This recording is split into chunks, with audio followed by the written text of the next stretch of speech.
Байынкай балалар бакчасында экологик тәрбиягә зур игътибар бирәләр. Яз башында балалар тәрбиячеләре белән чәчәк орлыклары утыртканнар. Хәзер аларны клумбаларга чыгарып утырту вакыты да җиткән. Мы сегодня подготовились сажать цветы. Мы одели перчатки, чтобы не замораться. Что взяли? Какие инструменты? Лопаты, грабли, лейки с водой, чтобы поливать цветы, чтобы они выросли. Мы такую акцию сделали с детьми вместе. Зимой дети наши сажали рассаду цветов на подоконнике, выращивали, наблюдали. Сейчас наша рассада уже выросла, и мы готовы ее высадить в наши красивые клумбы. И надеемся, что они будут украшать наше любимое село.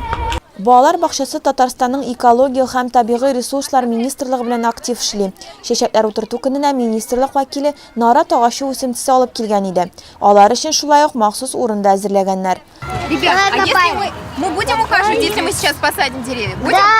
Да. С 1 апреля по 31 мая у нас проходит экологический двухмесячник. В рамках него проходит республиканский конкурс «Эковесна-2018».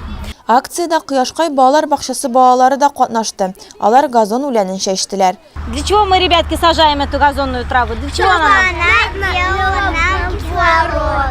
Чтобы она чище делала воздух. Да, еще для чего? Чтобы для красоты. И для красоты, да ведь?